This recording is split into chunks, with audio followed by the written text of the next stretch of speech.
신약성경 야고보서 1장 1절로 4절 말씀입니다. 야고보서 1장 1절로 4절 말씀 함께 읽겠습니다. 하나님과 주 예수 그리스도의 종 야고보는 흩어져 있는 12지파에게 문안하노라. 내 형제들아, 너희가 여러 가지 시험을 당하거든 온전히 기쁘게 여기라. 이는 너희 믿음의 시련이 인내를 만들어내는 줄 너희가 알미라. 인내를 온전히 이루라. 이는 너희로 온전하고 구비하여 조금도 부족함이 없게 하려 함이라. 아멘. 이제 고린도서를 마치고 야고보서로 넘어가겠습니다. 야고보서는 모든 서신 중에서도 그리스도인의 신앙윤리적 실천 의무를 가장 강력하게 강조하는 성경입니다. 또한 일반 성경들이 각 개별적 덕목 등의 실천을 강조하고 있었다면 야고보서는 그리스도인들의 신앙윤리에 대해서 실천할 의무를 갖고 있는 사실 자체를 강조합니다. 심지어 야고보서는 이 기독교 윤리의 실천을 한 성도의 믿음이 살았는가 죽었는가를 판단을 기준으로 제시합니다. 그래서 이 야고보서는 신약의 잠언 혹은 신약의 아모스라고까지 불리기도 하는데요. 여러 가지 명령을 가지고서 성도들이 어떤 모습으로 세상 속에서 살아가야 하는지에 대해서 알려주고 있습니다. 야고보서의 배경을 먼저 보면 예수 그리스도께서 부활 승천하신 지 불과 20년이 채 지나지 않은 때에 당시 예루살렘의 초대교회 지도자 중에 하나였던 야고보가 로마 제국 내에 흩어져 살고 있었던 디아스포라 유대인 출신 그리스도인들에게 편지를 쓴 내용입니다. 신약 성경에는 야고보라고 하는 이름을 가진 인물이 4명이 등장을 하고 그 중에 성경을 기록할 만한 지명도와 영향력을 가진 사람을 2명으로 볼 수가 있는데 사도 요한의 동생 야고보하고 예수님의 동생 야고보가 있습니다. 사도 야고보는 AD 44년에 일찍 순교를 했기 때문에 이 말씀을 쓰기에는 시간적으로 맞지 않다라고 생각을 해서 많은 성서학자들은 예수님의 동생 야고보가 이전에는 예수님에 대해서 믿지 않고 했었지만 나중에 예수님이 부활하시고 승천하신 모습을 보고 나서 믿음의 회심을 하게 되고 교회의 큰 지도자로 서게 되었다라고 생각을 해서 이 야고보서를 예수님의 동생, 육신의 동생 야고보가 쓴 것일 것이다 라고 예상들을 하고 있습니다. 시간이 지나면서 흩어진 유대인 그리스도인들 사이에 점차 문제가 발생을 하기 시작했는데 외적으로는 유대교를 신봉하는 동족들의 핍박으로 인해서 큰 시련을 겪고 있었고 또 내적으로는 서로 사랑하며 유무상통하던 예루살렘 초대교회 공동체의 모습을 잃어버리고 서로를 비방하고 비판하고 그리고 판단하고 가난한 자를 무시하는 등 여러 가지 교회 안에 문제를 가지고 있었던 것이지요. 그리고 계속되는 시련에 지쳐서인지 세상과 타협하여 급속히 세속화되어가는 조짐들도 나타났다고 합니다.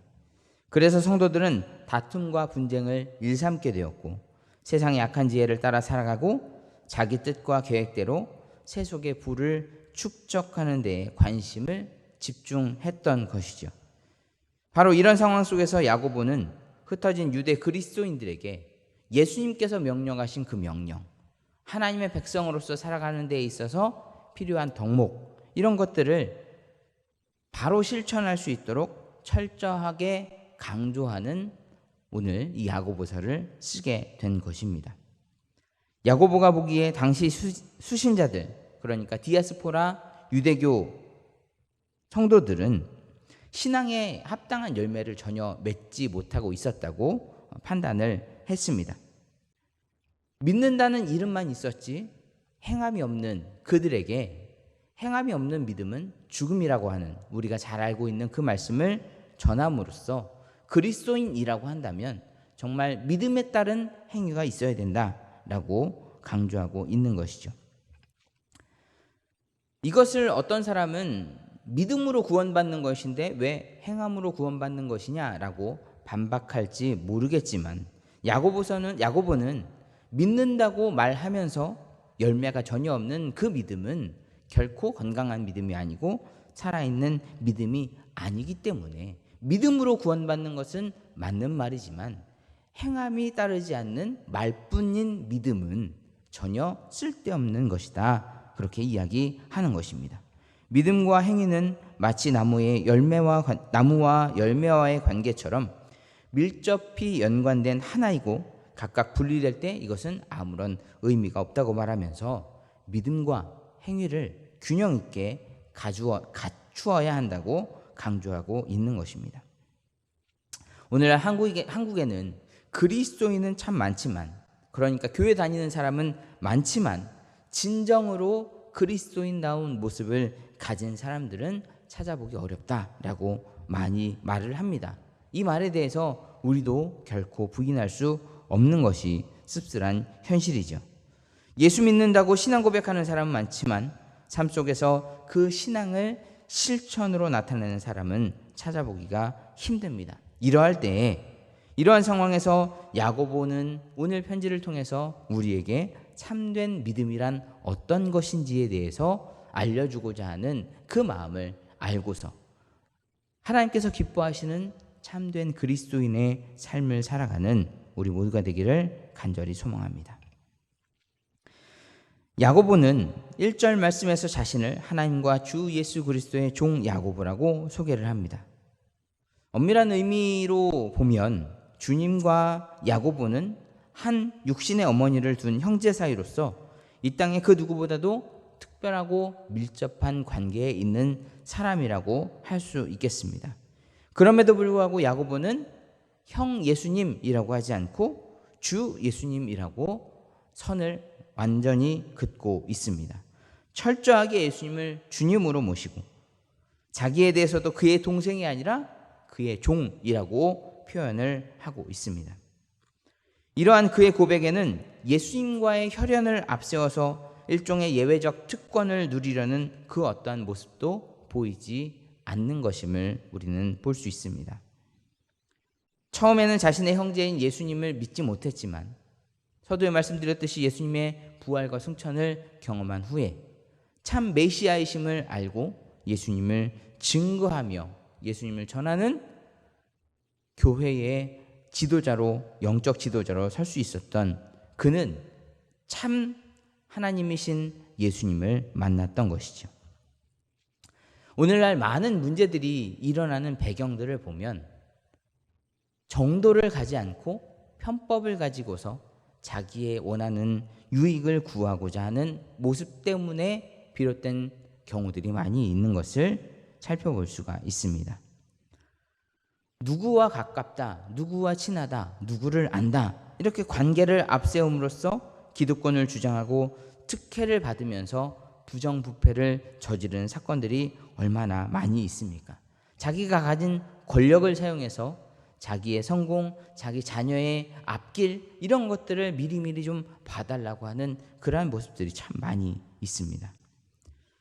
사람들은 법과 질서, 원칙보다는 친인척 관계를 앞세움으로써 많은 부패와 비리 사건을 일으키고 있는 것이 지금도 계속해서 밝혀지고 있습니다. 이러한 현상이 비단 사회만의 문제는 아닙니다. 교회도 마찬가지이고 우리 성도들 또한 그런 모습을 쉽게 가질 수 있는 것이 우리의 현실입니다. 교회나 개인의 중요한 의사결정에 있어서 성경적인 진리보다는 혈연이나 지연, 그리고 학연이나 또는 세상에서의 지위와 부를 가진 사람들의 입김을 의지할 때가 너무나도 많다는 것이죠.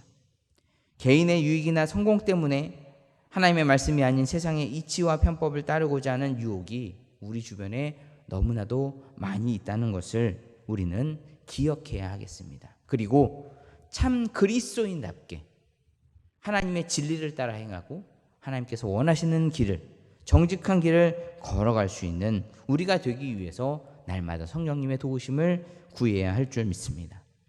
교회 안에서는 그리스도인이지만 세상에 나가서는 성공을 위해서, 이득을 위해서 그 그리스도인의 모습을 잠시 벗어놓는 때가 얼마나 많이 있습니까?